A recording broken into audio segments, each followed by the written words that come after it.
देखिए ज़रा, पिछली क्लास में मैंने आपसे बोला था कि हम पढ़ेंगे सुप्रीम कोर्ट। देखिए सुप्रीम कोर्ट जो है बहुत ही महत्वपूर्ण टॉपिक है, आप इसको ध्यान से लिखिए। देखिए मैं आपको पहले बता देता हूँ, यानी कि लिख कर दिखा देता हूँ कि भाई ये सुप्रीम कोर्ट का टॉपिक है। ये हमारा कीवर्ड में लिख देता हूँ सुप्रीम कोर्ट। मैंने आपको इसके अलग अलग नाम बताए थे, आप इसको सर्वोच्च न्यायालय बोल दीजिए, उच्चतम न्यायालय। पिछली वीडियो आपने अगर देखा है तो उसमें मैंने इसके आपको अलग अलग नाम भी बताए थे, न्यायालय। तो आप इसको इस तरह से लिख सकते हैं, या सर्वोच्च अदालत बोल लीजिए, न्यायालय बोल लीजिए, आपकी जो इच्छा है वो आप बोल लीजिए। ये हमारी सर्वोच्च अदालत है भारत की। देखिए ये सुप्रीम कोर्ट का टॉपिक है। सुप्रीम कोर्ट के बारे में हर व्यक्ति ने सुना है, छोटे छोटे बच्चे भी सुनते हैं, क्योंकि ये जो है हमेशा चर्चा में रहता है। अगर आप अखबार उठाकर देखेंगे तो एक दो निर्णय, एक दो आदेश सुप्रीम कोर्ट डेली देता है, और वो एक समाज के लिए बहुत इंपॉर्टेंट चीज़ें होती हैं। आप उनको पढ़िएगा, और जैसे ही मैं आज सुप्रीम कोर्ट आपको पढ़ाऊंगा तो आपको वो सुप्रीम कोर्ट वाली चीज़ें भी अखबार में बहुत आसानी से समझ में आएंगी। बेसिकली सुप्रीम कोर्ट का टॉपिक जो है काफ़ी बड़ा है, लेकिन हम इसको पॉइंट टू पॉइंट बात करेंगे, ना कि ज़्यादा उलझन पैदा करेंगे, क्योंकि इसमें पढ़ाने के लिए तो बहुत सारी चीज़ें हैं। हम इसके ऐतिहासिक चीज़ों पर ना जाकर और हम इसके जो कॉन्सेप्चुअल चीज़ें हैं उन पर बात करेंगे, पॉइंट टू पॉइंट बात करेंगे। तो हम आज इसका सैद्धांतिक पक्ष देखेंगे, बाकी कुछ क्लासें बचेंगी तो दूसरी क्लासों में उसको कवर कर लेंगे, जो कुछ चीज़ें बचती हैं। देखिए सुप्रीम कोर्ट के बारे में मैंने आपको पिछली क्लास में बताया था कि इसका जिक्र किया गया है भाग 5 में, और आर्टिकल अगर आपको देखना है तो 124 से 147 तक आप चले जाइए तो इनमें जो है सुप्रीम कोर्ट का वर्णन मिल जाएगा। बेसिकली 124 में सुप्रीम कोर्ट का गठन, सुप्रीम कोर्ट की संरचना क्या है, ये सारी चीज़ों का इसमें वर्णन किया गया है। 124 के क्लोज फर्स्ट में कहा गया है कि भारत में एक सुप्रीम कोर्ट होगा, सर्वोच्च न्यायालय होगा। अब इस सुप्रीम कोर्ट में जिस तरह से हम पढ़ाते हैं उसी तरह से पढ़ाएंगे। पढ़ाने का मतलब है कि हम इसकी डायमेंशंस देखेंगे कि क्या क्या चीज़ें हमें इसमें पढ़नी है। तो आप एक आइडिया देख लीजिए कि भी क्या क्या चीज़ें हम आज इसमें पढ़ेंगे। देखिए पहला पॉइंट तो मैं इसमें आपको बता दूं कि पहले पॉइंट में मैं आपको बताऊंगा कि इसका एक इंट्रोडक्शन, कि इसका परिचय क्या है। ठीक, इसका इंट्रोडक्शन मैं आपको बता दूंगा। उसके बाद मैं इसमें बताऊंगा कि इसमें जो जज हैं वो कितने रहते हैं, नंबर ऑफ जजेस, यानी कि जो हमारे पास न्यायाधीश हैं उनकी संख्या कितनी है। भाई सुप्रीम कोर्ट में कितने जज होते हैं ये भी तो पता लगे, या वर्तमान में कितने हैं, तो इस तरह से। और फिर इसका तीसरा, ये नंबर 1 हो गया, और नंबर 2।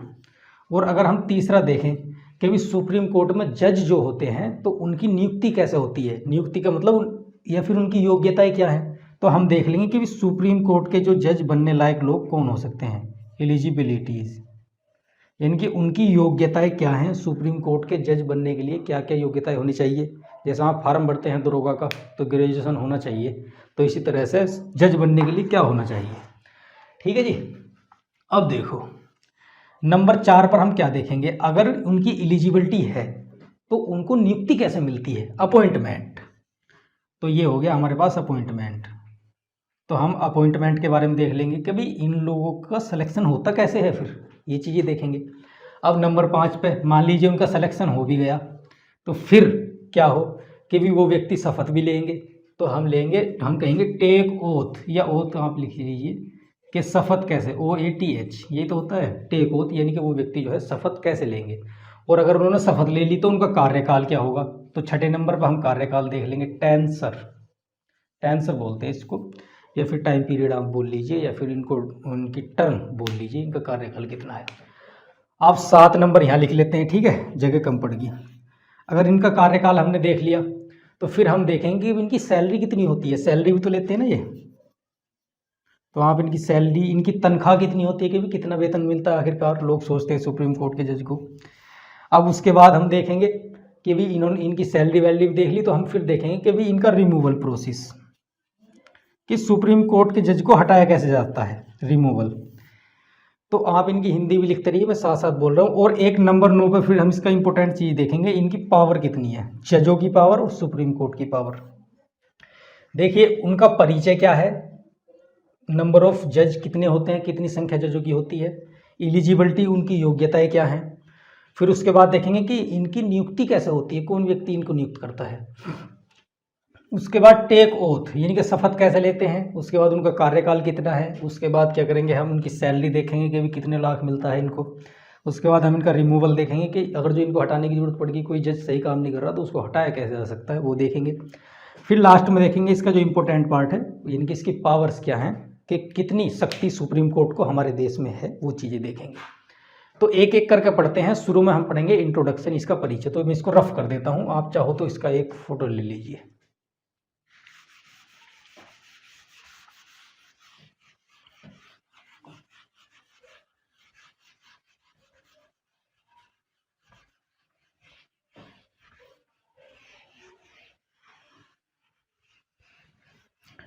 देखिए, सुप्रीम कोर्ट जब हम पढ़ लेंगे तो सुप्रीम कोर्ट से जो भी प्रश्न आएगा तो साधारण स्थिति में आपका प्रश्न छूटेगा नहीं। हम इस तरह से इसको पढ़ेंगे। देखिए, पहला हम इसका एक परिचय देख लेंगे, इंट्रोडक्शन। अब मैं हिंदी लिख रहा हूँ भाई, पहले मैंने अंग्रेजी लिखी थी। अभी परिचय, पहला पॉइंट क्या था हमारा, परिचय। परिचय में हम क्या देखेंगे, सबसे पहले हम देखेंगे कि भी इसकी स्थापना कब हुई। देखिए, हम जानते हैं कि भी 26 जनवरी 1950 को भारत का संविधान लागू हो गया। ठीक, संविधान लागू हुआ। ठीक, तो उसके ही 2 दिन बाद यानी कि 28 जनवरी 1950 को होती है सुप्रीम कोर्ट की स्थापना। तो आप ये कोई आपसे पूछे कि भी कब लागू हो, सुप्रीम कोर्ट कब बना, तो 28 जनवरी 1950 को। तो एक तो फैक्ट हो गया आपके पास। अब ये जो है ना दिल्ली में ही स्थित है, उसके अलावा इसकी कोई भी बेंच नहीं है। बेंच का मतलब होता है कि कहीं और भी सुनवाई कर सकता है क्या बैठ के, कहीं नहीं करेगा, सिर्फ दिल्ली में ही इसकी एक बेंच है। सुप्रीम कोर्ट हमारा कहाँ है, दिल्ली। आप ये बात ध्यान रखिए। तो ये हमारा इसका परिचय हो गया। और इसके परिचय में एक चीज़ आप ये भी देख सकते हैं कि इसका जिक्र जो है 124 से 147 तक किया गया है। तो इसमें ये आर्टिकल कवर होंगे। और ये भी स्पेशली भाग 5 के भी चैप्टर नंबर 4 का देखिए। हमारे यहाँ भाग 5 संविधान का सबसे बड़ा है, जिसका वर्णन आर्टिकल 52 से लेकर 151 तक किया गया है। इनके लगभग 100 आर्टिकल ये कवर करता है। उसी का ही भाग 4 है, जिसका नाम है द यूनियन जुडिशरी। क्योंकि हम आपको बता चुके हैं ये केंद्र के स्तर का कोर्ट है। और ये सुप्रीम कोर्ट की शक्तियाँ क्या हैं, इसके मतलब अधिकार क्षेत्र क्या है, वो मैं आपको बता दूंगा इसकी शक्ति के साथ ही। हम इसको पहली वीडियो में भी बता सकते थे, लेकिन उसकी कोई जरूरत नहीं है। हम इसको लास्ट में बताएंगे पावर के साथ कि भी इसका अधिकार क्षेत्र, इसकी जुरिडिक्शन क्या है। तो आप समझ गए होंगे, संविधान लागू हुआ 26 जनवरी को, उसके 2 दिन बाद यानी कि 28 जनवरी को इसकी स्थापना हुई। दिल्ली में इसकी बेंच है, एक ही बेंच है भारत में इसकी। हालांकि अलग अलग बेंच स्थापना की मांग उठती रही है, लेकिन सुप्रीम कोर्ट ने उसको मना कर दिया कि भी इंटेग्रिटी इससे जो है खंडित होगी। और फिर उसके बाद क्या है, इसका वर्णन 124 से 147 तक किया गया है। मेन आर्टिकल इसमें इसके स्ट्रक्चर के लिए 124 ही है। तो अब देखो दूसरा पॉइंट, ये पॉइंट आपको समझ आ गया होगा, तो इसको मैं रफ करता हूँ। दूसरा पॉइंट आपको समझाने की कोशिश करता हूँ।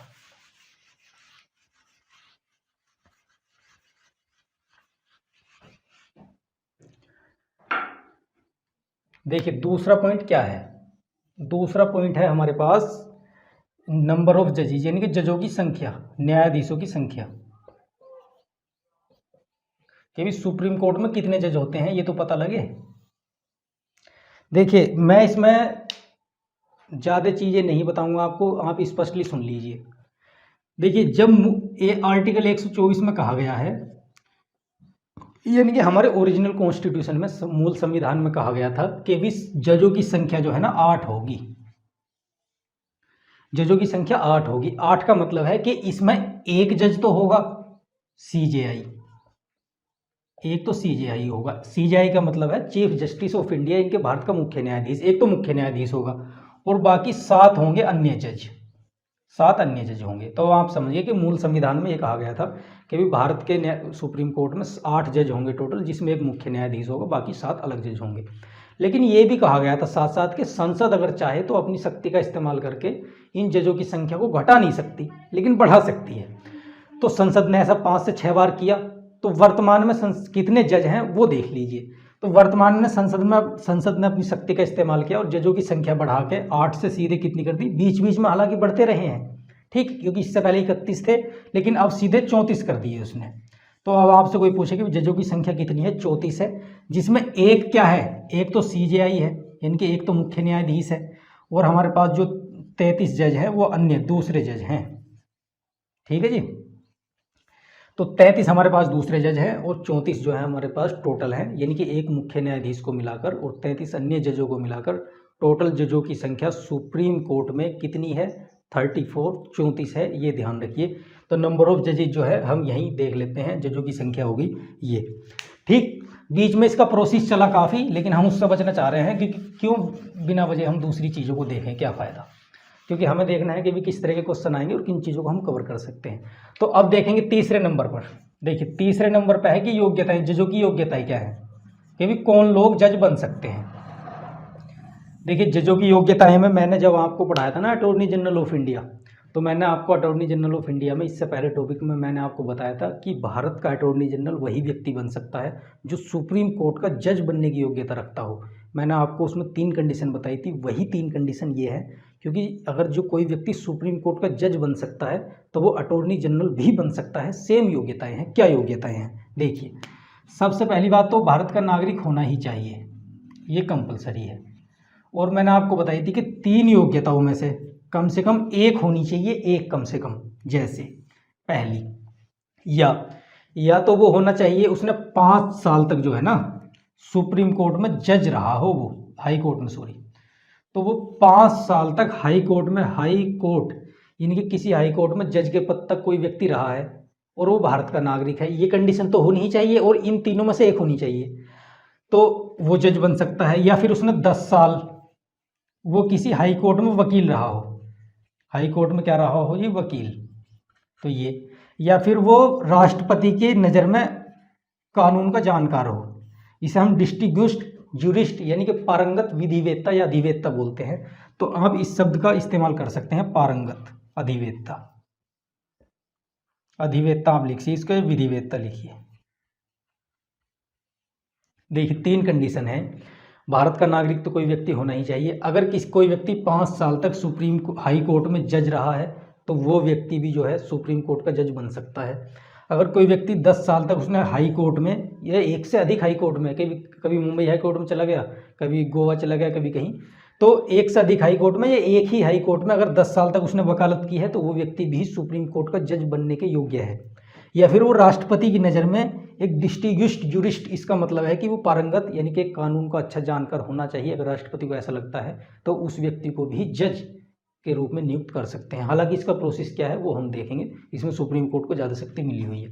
तो आप योग्यताएं समझ गए होंगे, ये 3 योग्यताएं हैं, इनको कॉपी पर लिखिए, इंपॉर्टेंट है, यही प्रश्न पूछी जाती हैं, इससे भी 4-5 प्रश्न जो है आराम से बन जाएंगे। तो हमारे 3 पॉइंट हमने देख लिए योग्यताएं तक। अब आपको समझ में आ गया होगा कि इसकी एलिजिबिलिटी क्या है और जजों की संख्या कितनी होती है। अब चौथा पॉइंट हम देख लेते हैं कि भाई अगर इनकी योग्यताएं देख ली तो इनकी नियुक्ति कैसे होगी। ये बहुत इंपॉर्टेंट पॉइंट है कि जजों की नियुक्ति या न्यायाधीशों की नियुक्ति, तो इनकी नियुक्ति कैसे होगी वो देखते हैं हम। देखिए जजों की नियुक्ति में क्या देखेंगे, एक तो हम देख लेंगे कि भी मुख्य न्यायाधीश की नियुक्ति कैसे होगी। मुख्य न्यायाधीश मतलब जो CJI है हमारा न्यायाधीश, ठीक। और उसके बाद देखेंगे अन्य जज, जो दूसरे जजों की नियुक्ति कैसे होगी, क्योंकि 33 तो दूसरे जज है ना वर्तमान में, तो वो चीज़ें देखेंगे। देखिए भाई अब इसमें क्या है, कोई व्यक्ति मुख्य न्यायाधीश कब बनाया जाएगा वो देखिए। मुख्य न्यायाधीश अगर मान लीजिए सुप्रीम कोर्ट में 34 जज हैं टोटल, तो उनमें से एक जज होगा मुख्य न्यायाधीश, यानी कि जो उनका प्रमुख होगा। जैसे इस समय हमारे पास SA बोबडे यानी कि शरद अरविंद बोबडे हैं, और अभी जो है NV रमना का नाम जो है सजेस्ट किया गया है। किस तरह से सजेस्ट किया गया है वो मैं देखूंगा। तो सजेस्ट किया गया है तो यानी कि लगभग मुझे लगता है 24 तारीख को वो शपथ ले लेंगे 48वें मुख्य न्यायाधीश के रूप में। तो ये बदलते रहते हैं, इनकी अवधि जो है वो भी मैं बताऊंगा आगे अवधि कितनी होती है। देखो मुख्य न्यायाधीश क्या है कि जो व्यक्ति सीनियर मोस्ट होगा, ठीक है, सीनियर यानी कि मोस्ट सीनियर जो व्यक्ति होगा, तो मोस्ट सीनियर व्यक्ति को यानी कि जो वरिष्ठतम व्यक्ति है, वरिष्ठतम जज जो है, मान लीजिए 31 है, मतलब टोटल 34 है, तो 34 में जो है जो सबसे सीनियर जज होगा उसको ही क्या बनाया जाएगा, मुख्य न्यायाधीश बनाया जाएगा। पहले इस चीज़ पर विवाद रहा, लेकिन वर्तमान में यही व्यवस्था भारत के सुप्रीम कोर्ट में लागू है, आप इसको ध्यान रखिए। तो यानी कि जो हमारे पास सबसे सीनियर जज है उसे मुख्य न्यायाधीश बना दिया जाएगा। अब अन्य न्यायाधीशों के बारे में देखते हैं कि भी अन्य जज जो है किस तरह से नियुक्त किए जाते हैं। इसके लिए वर्तमान में एक सिस्टम है जिसे हम बोलते हैं कोलेजियम सिस्टम। कोलेजियम का मतलब है कि जो कोलेजियम मंडल बोलते हैं इसको, कोलेजियम। देखिए ये प्रणाली है कोलेजियम प्रणाली आप इसको ऐसे लिख लीजिए, अगर कोलेजियम प्रणाली। देखिए ये सिस्टम है हमारे यहाँ वर्तमान में। कोलेजियम सिस्टम का मतलब है कि सुप्रीम कोर्ट का कोई जज नियुक्त किया जाएगा। मान लीजिए किसी व्यक्ति को जज बनाना है सुप्रीम कोर्ट में, तो उसको क्या करेंगे कि ये कोलेजियम सिस्टम के द्वारा बनता है। कोलेजियम सिस्टम का मतलब है कि कोलेजियम सिस्टम है कि जो लोग सुप्रीम कोर्ट के जज को बनाने के लिए राष्ट्रपति के पास सिफारिश भेजते हैं, वो लोग कौन होते हैं? वो होते हैं सुप्रीम कोर्ट के ही जज। देखिए जजों का एक पैनल बनाया जाएगा जिसमें कितने जज होंगे? 5 जज। तो जजों का एक पैनल बनाया जाएगा जिसमें 5 जज शामिल होंगे। इस 5 जजों के पैनल को, इस 5 जजों के मंडल को बोलते हैं हम कोलेजियम। ठीक, तो ये हो गया, 5 जजों का पैनल बनाया जाएगा और वो जज जो है आपस में आम सहमति से एक निर्णय लेंगे। आम सहमति का मतलब आप समझिए। देखिए आम सहमति का मतलब है कि पांचों जज जो है ना, मान लीजिए किसी का नाम भेजना है और भेजेंगे किसे? राष्ट्रपति को। तो ये पांचों सहमत होनी चाहिए उस नाम से, कि भी हम कहेंगे कि मिस्टर एक्स को हम बनाना चाहते हैं सुप्रीम कोर्ट का जज, तो मिस्टर एक्स के नाम से पांचों व्यक्ति सहमत होने चाहिए। अगर इनमें से 2 व्यक्ति भी सहमत नहीं हुए तो उसका नाम जो है राष्ट्रपति को नहीं भेजा जाएगा। इनके आम सहमति होनी चाहिए। उसके बाद लिखित में इनको देना पड़ता है अपनी राय। तो अपनी राय जो है लिखित में देंगे। 3 बात आप ध्यान रखिए, 5 जजों का पैनल आम सहमति से निर्णय लेगा लिखित में। जब ये तीनों कंडीशन अप्लाई हो जाएंगी, यानी तो फिर उस व्यक्ति का नाम राष्ट्रपति को भेज दिया जाएगा।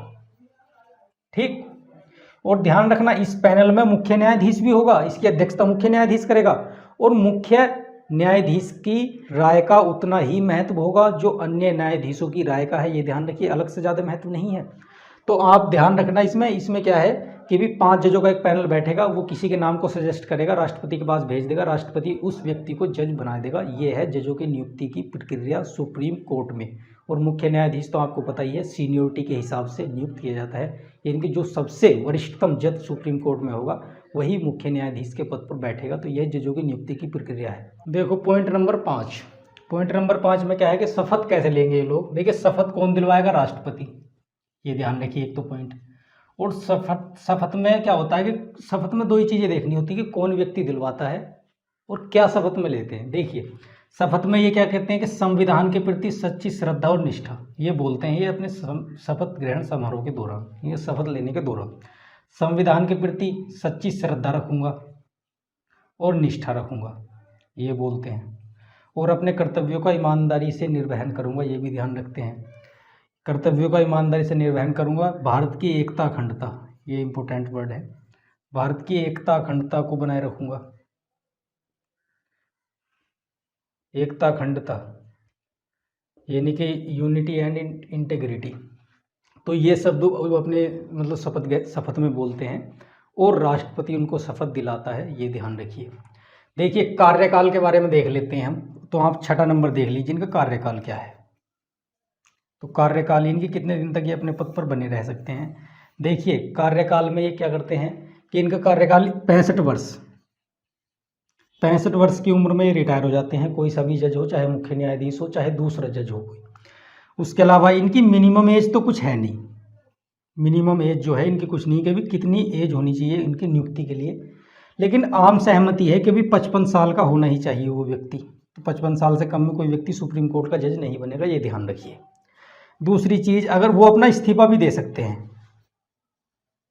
इस्तीफा किसे देंगे? राष्ट्रपति को, ये ध्यान रखिए। तो वो अपना इस्तीफा जो है राष्ट्रपति को दे सकते हैं। और एक कंडीशन ये हो सकती है कि ऐसा ना हो कि किसी जज की अपने पद पर रहते हुए मृत्यु हो जाए तो भी उनका पद खाली हो जाएगा, ये कंडीशन हो सकती है। तो वो 65 वर्ष की आयु पूर्ण कर चुका हो, उसकी मिनिमम एज स्पष्ट नहीं है, हालांकि 55 साल पर आम सहमति है, इस्तीफा दे सकता है राष्ट्रपति को, उसकी अकस्मात यानी कि अचानक मृत्यु भी हो सकती है, ऐसे भी उसका पद खाली हो जा सकता है। एक कंडीशन और, अगर उस व्यक्ति को, यानी कि हमारे यहाँ प्रावधान तो है ही कि भी उस व्यक्ति को उसके पद से एक प्रक्रिया के दौरान हटाया जा सकता है। संसद में प्रक्रिया चलेगी, कैसे चलेगी उसको मैं अलग से बताऊंगा आपको। लेकिन अब आप अगला पॉइंट देख लीजिए, ये कितने पॉइंट हो गए हमारे? 6 पॉइंट हो गए। तो अब 7वां पॉइंट आप देख लीजिए।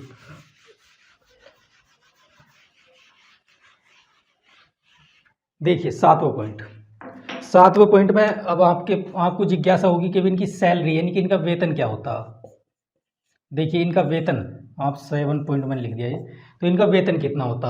देखिए सुप्रीम कोर्ट के जो जज हैं इनके वेतन में भी जजों का कितना वेतन है, जज में एक तो CJI हो गया और एक अदर हो गए, दूसरे जजों का कितना वेतन है।